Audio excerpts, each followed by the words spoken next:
एक बुजुर्ग राजा था जिसके दो बेहद हैंडसम बेटे थे। जब दोनों राजकुमार बड़े हुए तो उन्होंने अपने पिता से कहा कि वह दुनिया घूमना चाहते हैं। राजा ने खुशी खुशी उन्हें जाने का इजाजत दे दिया और ढेर सारे सोने के सिक्कों की एक बड़ी थैली देकर राजा ने उन्हें विदा कर दिया। चलते चलते दोनों राजकुमार एक शहर पहुंचे। वहां के बाजार से उन्होंने दो खूबसूरत फूल खरीदा और उन्हें लाल और नीले रिबन से बांध दिया और फिर उन्होंने अपना सफर जारी रखा। कुछ दूर चलने के बाद उनकी मुलाकात एक सफेद दाढ़ी वाले बूढ़े से हुई। राजकुमारों ने देखा कि उस बूढ़े का विकेट गिरने वाला है, इसीलिए तरस खाकर उन्होंने बूढ़े से उसके सारे जंगली जानवरों को खरीद लिया। अब दोनों राजकुमार के पास अपना अपना एक शेर, एक भालू और एक भेड़िया हो गया था। कुछ दूर चलकर रास्ता दो भागों में बंट गया। तब दोनों भाइयों ने फूल के गुलदस्ते को वहीं एक पेड़ पर बांध दिया और कहा अब पूरे 1 साल बाद हम लौटेंगे और जिसका फूल मुरझाया हुआ मिला तो हम समझ लेंगे कि दूसरा भाई अब इस दुनिया में नहीं रहा। यह तय करके दोनों भाइयों ने वहीं एक दूसरे को अलविदा कहा और अलग अलग दिशा में निकल पड़े। बड़ा भाई ऊपर वाले रास्ते पर चल पड़ा और जल्द ही एक नए शहर में पहुंच गया। लेकिन इस शहर में अजीब सन्नाटा था। यहाँ हर कोई काले कपड़ों में था और सड़कों पर मातम का माहौल था। राजकुमार ने एक आदमी से जानकारी ली। तब पता चला कि शहर में एक दुष्ट योद्धा आ गया है जो राजा से उसकी बेटी और उसका सारा राज्य मांग रहा है। लेकिन राजा ने इनकार कर दिया तो उस दुष्ट योद्धा ने राजा के दोनों बेटों को युद्ध में मार डाला। इसीलिए पूरा राज्य शोक मना रहा है। यह सुनकर राजकुमार को बहुत दुख हुआ और अगली सुबह वो सीधा उस दुष्ट योद्धा को चुनौती देने निकल पड़ा। लेकिन मुकाबला बस 2-3 मिनट तक चला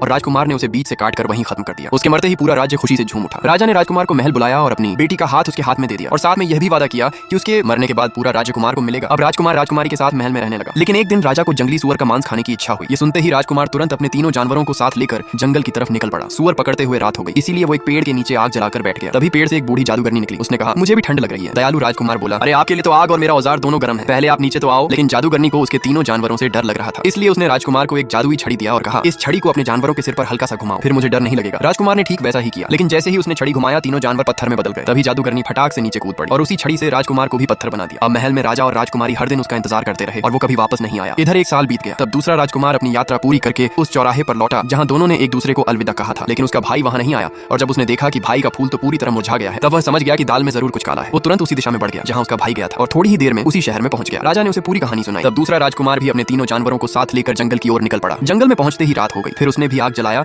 और उसी पेड़ के नीचे बैठ गया जहां उसका भाई बैठा था। थोड़ी देर बाद वही जादूगरनी फिर से उसी पेड़ पर आ बैठी और पहले जैसी चाल चलने की योजना बनाने लगी। लेकिन इस बार जैसे ही उसने राजकुमार को छड़ी दिया राजकुमार को शक हो गया। उसे लगा हो ना हो इसी ने मेरे भाई के साथ कुछ किया है, इसीलिए उसने छड़ी को जानवरों पर चलाने की बजाय उसे जमीन पर पटकने लगा, जिसे देखकर जादूगरनी घबरा गई और तुरंत पेड़ से नीचे कूद पड़ी। लेकिन तभी राजकुमार के तीनों जानवर उस पर झपट पड़े। आखिरकार जादूगरनी को सच बताना पड़ा कि उसका भाई और उसके जानवर कहाँ हैं। दूसरे राजकुमार ने तुरंत उसी जादुई छड़ी से सबको उनके असली रूप में वापस ला दिया। इसके बाद उसने उसी छड़ी से जादू किया और जादूगरनी को एक बड़े से पत्थर में बदल दिया।